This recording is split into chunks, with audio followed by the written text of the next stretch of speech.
Central office of the factory of Rossum's Universal Robots. Entrance on the right. The windows on the front wall look out on the rows of factory chimneys. On the left, more managing departments. Doman is sitting in the revolving chair at a large American writing table. On the left-hand wall, large maps showing steamship and railroad routes. On the right-hand wall are fastened printed placards, robots' cheapest labour, etc. In contrast to these wall fittings, the floor is covered with a splendid Turkish carpet, a sofa, leather armchair, and filing cabinets. At a desk near the windows, Scylla is typing letters. Doman dictating. Ready? Yes. To E. M. McVicker and Company, Southampton, England. We undertake no guarantee for goods damaged in transit. As soon as the consignment was taken on board, we drew your captain's attention to the fact that the vessel was unsuitable for the transport of robots, and we are therefore not responsible for spoiled freight. We beg to remain, for Rossum's Universal Robots, yours truly.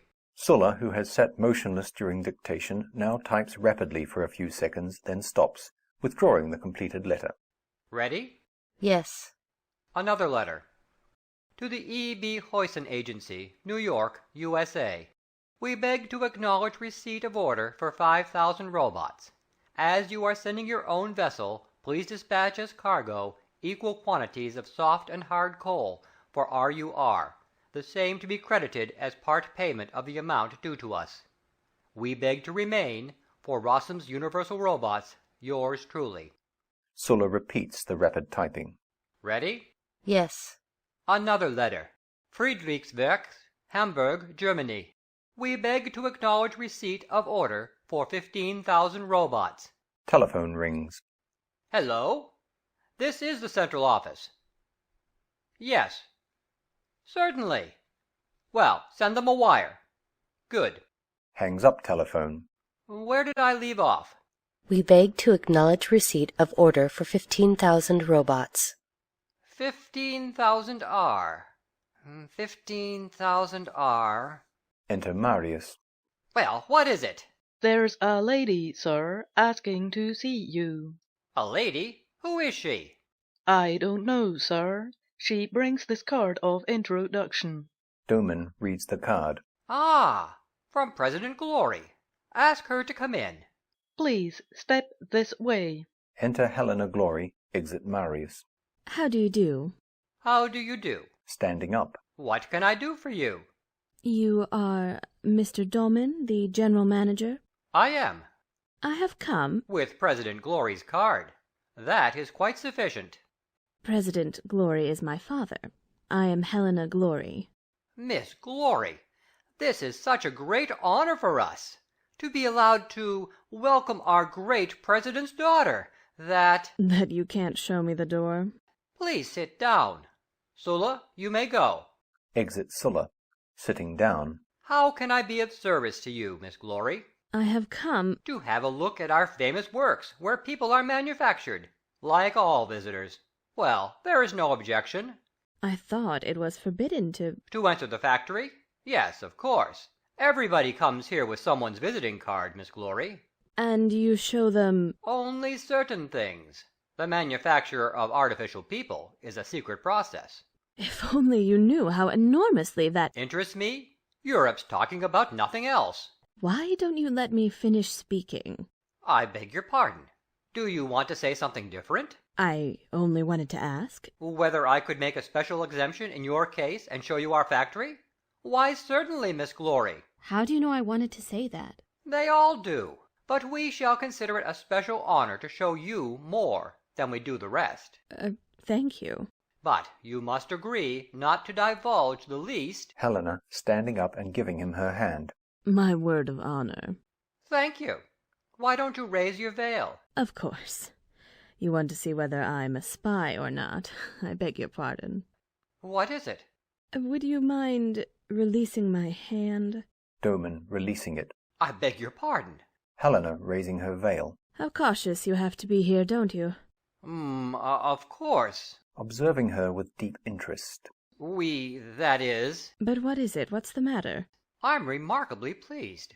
Did you have a pleasant crossing? Yes. No difficulty? Why? What I mean to say is, you're so young. May we go straight into the factory? Yes. 22, I think. 22 what? Years. 21. Why do you want to know? Because, you will make a long stay, won't you? That depends on how much of the factory you show me. Oh, hang the factory! Oh, no, no, you will see everything, Miss Glory. Indeed you shall. Won't you sit down? Helena, crossing to couch and sitting. Thank you. But first, would you like to hear the story of the invention? Yes, indeed. Observes Helena with rapture and reels off rapidly. It was in the year 1920 that old Rossum, the great physiologist, who was then quite a young scientist, took himself to this distant island for the purpose of studying the ocean fauna, full stop.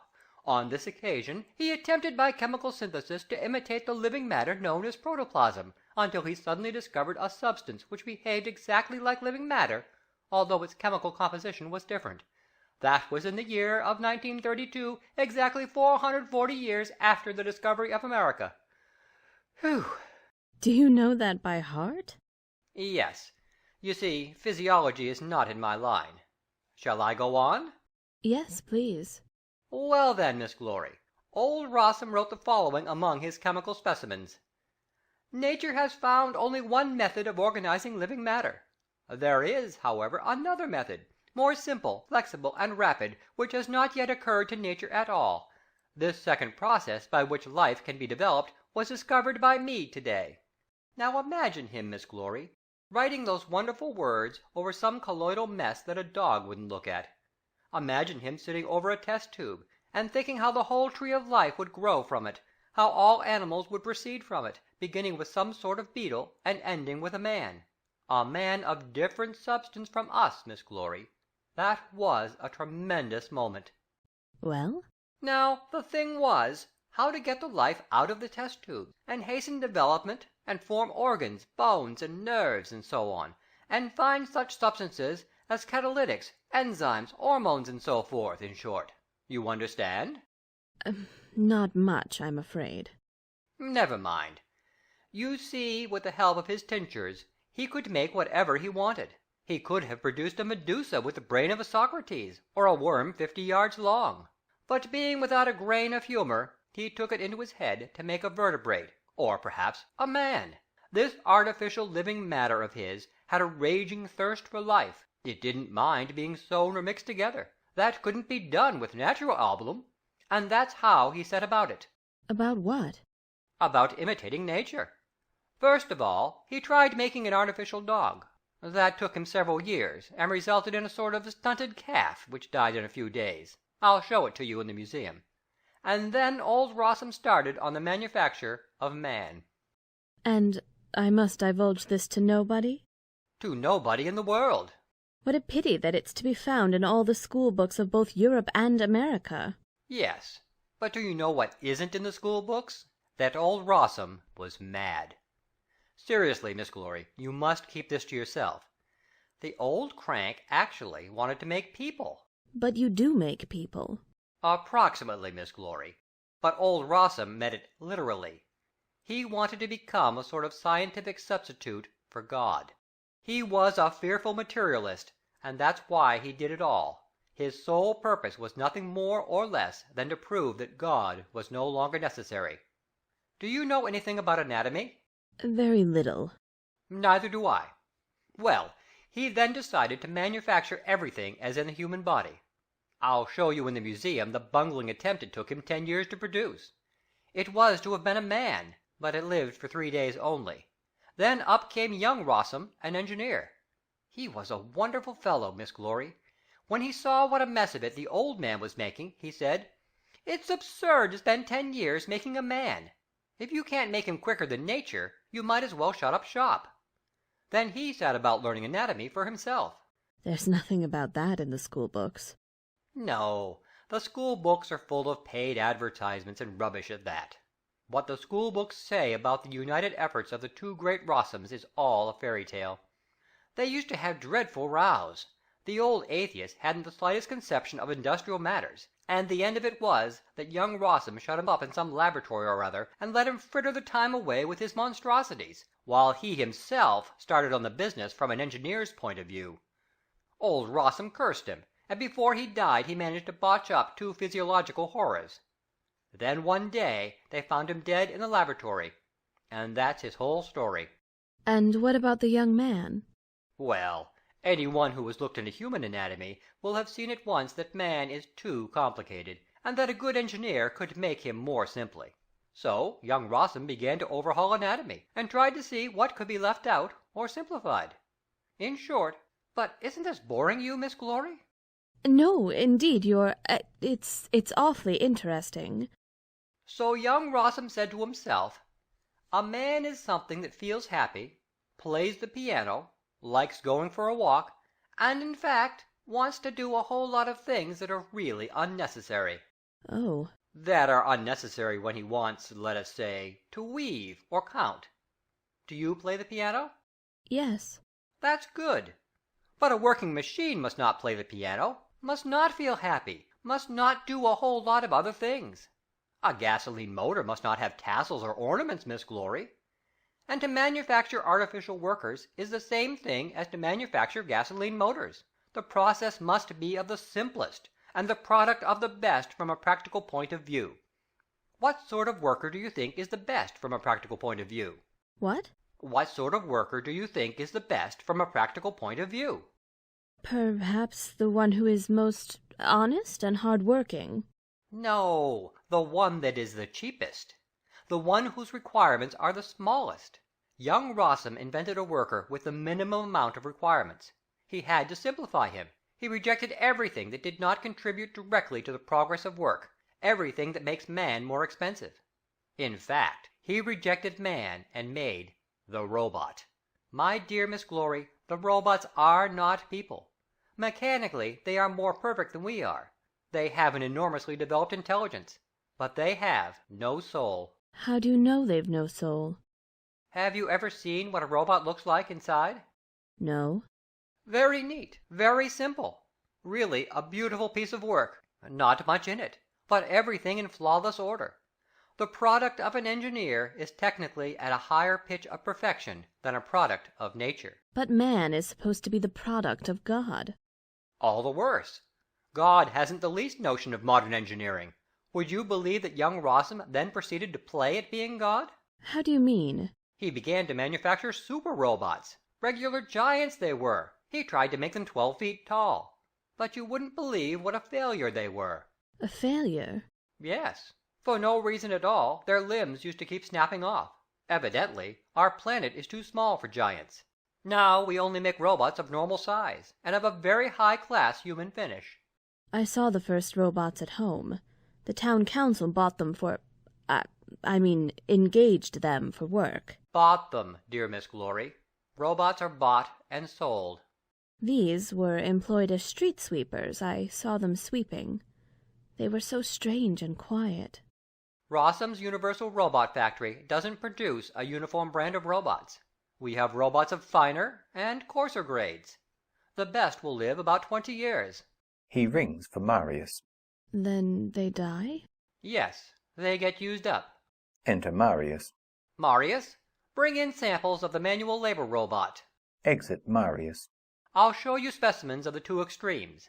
This first grade is comparatively inexpensive and is made in vast quantities. Marius re-enters with 2 manual labor robots.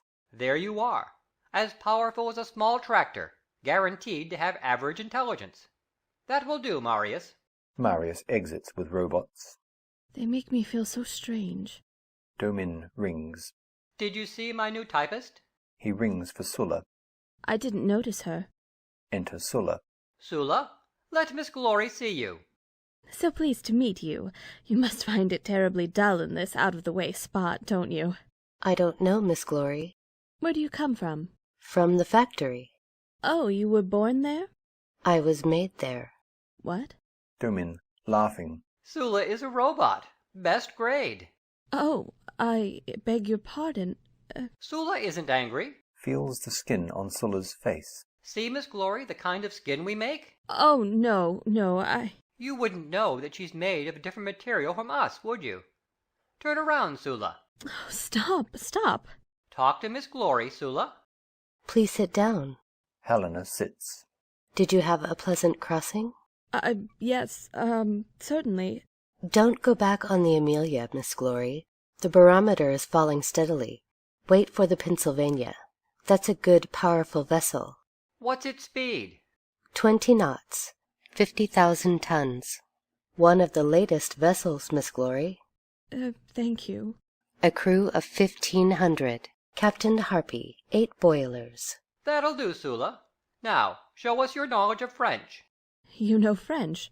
I know 4 languages. I can write. Dear Sir, Monsieur, Guten Herr, Tony Pang. Helena jumping up. Oh, that's absurd. Sulla isn't a robot. Sulla is a girl like me. Sulla, this is outrageous. Why do you take part in such a hoax? I am a robot. No, you are not telling the truth. I know they've forced you to do it for an advertisement. Sulla, you're a girl like me, aren't you? I'm sorry, Miss Glory. Sula is a robot. It's a lie. What? Rings. Excuse me, Miss Glory. Then I must convince you. Enter Marius. Marius, take Sula into the dissecting room, and tell them to open her up at once. Where? Into the dissecting room. When they've cut her open, you can go and have a look. No. Excuse me, you spoke of lies. You wouldn't have her killed. You can't kill machines. Don't be afraid, Sulla. I won't let you go. Tell me, my dear, are they always so cruel to you? You mustn't put up with it, Sulla, you mustn't. I am a robot. That doesn't matter. Robots are just as good as we are. Sulla, you wouldn't let yourself be cut to pieces? Yes. You're not afraid of death, then? I cannot tell, Miss Glory. Do you know what would happen to you in there? Yes. I should cease to move. How dreadful. Marius, tell Miss Glory what you are. Marius the robot. Would you take Sula into the dissecting room? Yes. Would you be sorry for her? I cannot tell. What would happen to her? She would cease to move. They would put her into the stamping mill. That is death, Marius. Aren't you afraid of death? No. You see, Miss Glory, the robots have no interest in life. They have no enjoyments. They are less than so much grass. Stop. Send them away. Marius, Sula, you may go. Exeunt Sulla and Marius. How terrible. It's outrageous what you're doing. Why outrageous? I don't know, but it is. Why do you call her Sulla? Isn't it a nice name? It's a man's name. Sulla was a Roman general. Oh, we thought that Marius and Sula were lovers. Marius and Sulla were generals and fought against each other in the year... I've forgotten now. Come here to the window.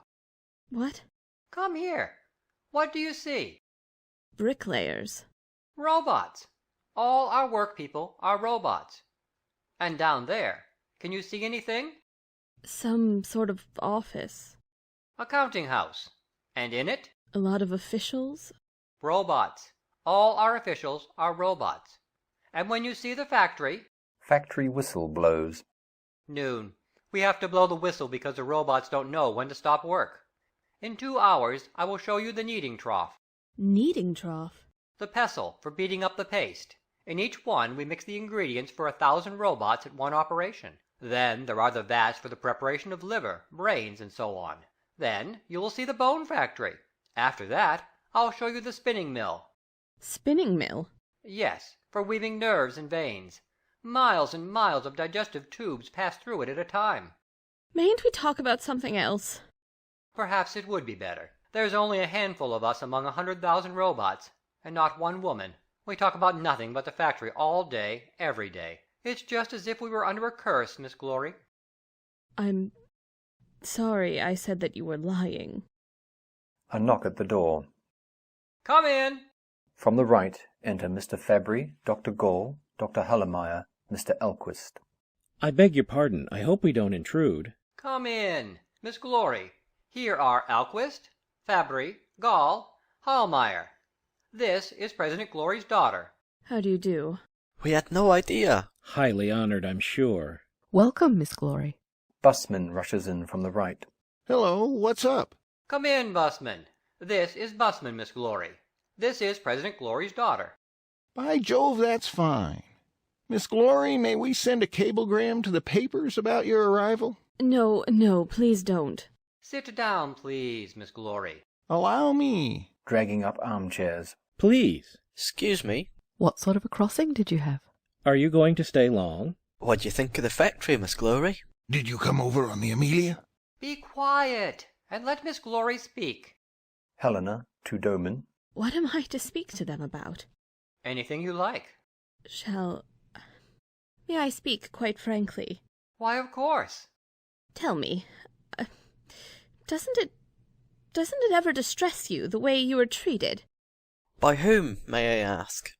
Why, everybody. Treated? What makes you think? Don't you feel that you might be living a better life?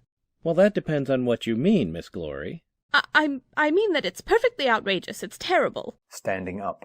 The whole of Europe is talking about the way you're being treated. That's why I came here, to see for myself, and it's 1,000 times worse than could have been imagined. How can you put up with it? Put up with what? Good heavens, you're living creatures just like us, like the whole of Europe, like the whole world. It's disgraceful that you must live like this. Good gracious, Miss Glory. Well, she's not far wrong. We live here just like Red Indians. Worse than Red Indians. May I call you brothers? Why not? Brothers, I have not come here as the President's daughter. I have come on behalf of the Humanity League. Brothers, the Humanity League now has over 200,000 members. 200,000 people are on your side and offer you their help. 200,000 people? Miss Glory, that's a tidy lot. Not bad. I'm always telling you, there's nothing like good old Europe. You see, they've not forgotten us. They're offering us help. What help? A theatre, for instance? An orchestra? More than that. Just you? Oh, never mind about me. I'll stay as long as it is necessary. By Jove, that's good. Domin, I'm going to get the best room ready for Miss Glory. Just a minute. I'm afraid that Miss Glory is of the opinion that she has been talking to robots. Of course. I'm sorry. These gentlemen are human beings just like us. You're not robots. Not robots. Robots indeed. No thanks. Upon my honour, Miss Glory, we ain't robots. Helena to Doman. Then why did you tell me that all your officials are robots? Yes, the officials, but not the managers. Allow me, Miss Glory. This is Mr. Fabry, General Technical Manager of RUR. Dr. Gall, Head of the Psychological and Experimental Department. Dr. Hallemeyer, Head of the Institute for the Psychological Training of Robots. Consul Busman, General Business Manager. And Alquist, Head of the Building Department of RUR. Just a builder. Excuse me, gentlemen, have I done something dreadful? Not at all, Miss Glory. Please, sit down. I'm a stupid girl. Send me back by the first ship. Not for anything in the world, Miss Glory. Why should we send you back? Because you know I've come to disturb your robots for you. My dear Miss Glory, we've had close upon 100 saviors and prophets here. Every ship brings us some. Missionaries, anarchists, Salvation Army, all sorts. It's astonishing what a number of churches and idiots there are in the world. And you let them speak to the robots? So far, we've let them all. Why not? The robots remember everything, but that's all. They don't even laugh at what the people say. Really, it is quite incredible. If it would amuse you, Miss Glory, I'll take you over to the robot warehouse. It holds about 300,000 of them. 347,000. Good. And you can say whatever you like to them. You can read the Bible, recite the multiplication table, whatever you please. You can even preach to them about human rights. I think that if you were to show them a little love... Impossible, Miss Glory. Nothing is harder to like than a robot. What do you make them for, then? That's good. What are robots made for? For work, Miss Glory. One robot can replace 2.5 workmen. The human machine, Miss Glory, it was terribly imperfect. It had to be removed sooner or later. It was too expensive. It was not effective. It no longer answers the requirements of modern engineering. Nature has no idea of keeping pace with modern labour. For example, from a technical point of view, the whole of childhood is a sheer absurdity. So much time lost. And then again... Oh, no, no! Pardon me, but kindly tell me, what is the real aim of your league, the Humanity League? Its real purpose is to protect the robots and ensure good treatment for them. Not a bad object either. A machine has to be treated properly. Upon my soul, I approve of that. I don't like damaged articles. Please, Miss Glory, enroll us all as your contributing or regular foundation members of your league. No, you don't understand me. What we really want is to liberate the robots. How do you propose to do that? They are to be dealt with like human beings. Aha. I suppose they're to vote, to drink beer, to order us about? Why shouldn't they drink beer? Perhaps they're even to receive wages. Of course they are. Fancy that now. And what would they do with their wages, pray? They would buy what they need, what pleases them. That would be very nice, Miss Glory. Only there's nothing that does please the robots. Good heavens, what are they to buy? You can feed them on pineapples, straw, whatever you like. It's all the same to them. They've no appetite at all. They've no interest in anything, Miss Glory. Why, hang it all, nobody's ever yet seen a robot smile. Why? Why don't you make them happier? That wouldn't do, Miss Glory. They are only workmen. But they're so intelligent. Confoundedly so, but they're nothing else. They've no will of their own. No passion, no soul. No love. Love? Rather not. Robots don't love. Not even themselves. No defiance. Defiance? I don't know. Only rarely from time to time. What? Nothing particular. Occasionally they seem to go off their heads. Something like epilepsy, you know. It's called robot's cramp. They'll suddenly sling down everything they're holding, stand still, gnash their teeth, and then they have to go into the stamping mill. It's evidently some breakdown in the mechanism. A flaw in the works that has to be removed. No, that's the soul. You think the soul first shows itself by a gnashing of teeth? Perhaps it's a sort of revolt. Perhaps it's just a sign that there's a struggle within. Oh, if you could just infuse them with it. That'll be remedied, Miss Glory. Dr. Gall is just making some experiments. Not with regard to that, Doman. At present I am making pain nerves. Pain nerves? Yes, the robots feel practically no bodily pain. You see, young Rossum provided them with too limited a nervous system. We must introduce suffering. Why do you want to cause them pain? For industrial reasons, Miss Glory. Sometimes a robot does damage to himself because it doesn't hurt him. He puts his hand into the machine, breaks his finger, smashes his head. It's all the same to him. We must provide them with pain. That's an automatic protection against damage. Will they be happier when they feel pain? On the contrary, but they will be more perfect from a technical point of view. Why don't you create a soul for them? That's not in our power. That's not in our interests. That would increase the cost of production. Hang it all, my dear young lady, we turned them out at such a cheap rate. $150 each fully dressed. And 15 years ago they cost $10,000. 5 years ago we used to buy the clothes for them. Today we have our own weaving mill, and now we even export cloth 5 times cheaper than other factories. What do you pay a yard for cloth, Miss Glory? I don't know, really. I've forgotten. Good gracious, and you want to found a Humanity League? It only costs a third now, Miss Glory. All prices are today a third of what they were, and they'll fall still lower, lower, lower, like that. I don't understand. Why, bless you, Miss Glory, it means that the cost of labor has fallen. A robot, food and all, costs 3/4 of a cent per hour. That's mighty important, you know. All factories will go pop like chestnuts if they don't at once buy robots to lower the cost of production. And get rid of their workmen. Of course. But in the meantime, we've dumped 500,000 tropical robots down on the Argentine pampas to grow corn. Would you mind telling me how much you pay a pound for bread? I have no idea. Well, I'll tell you. It now costs 2 cents in good old Europe. A pound of bread for 2 cents, and the Humanity League knows nothing about it. Miss Glory, you don't realize that even that's too expensive. Why, in 5 years' time, I'll wager... What? That the cost of everything won't be 1/10 of what it is now.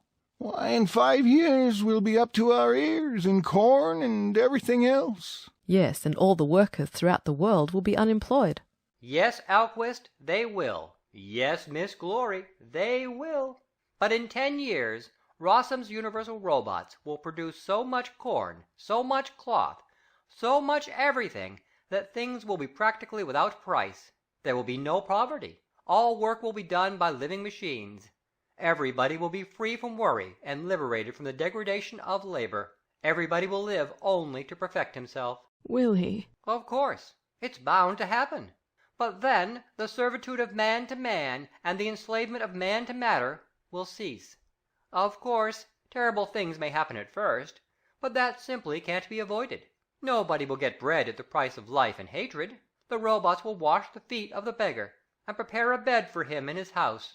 Domin, what you say sounds too much like paradise. There was something good in service and something great in humility. There was some kind of virtue in toil and weariness.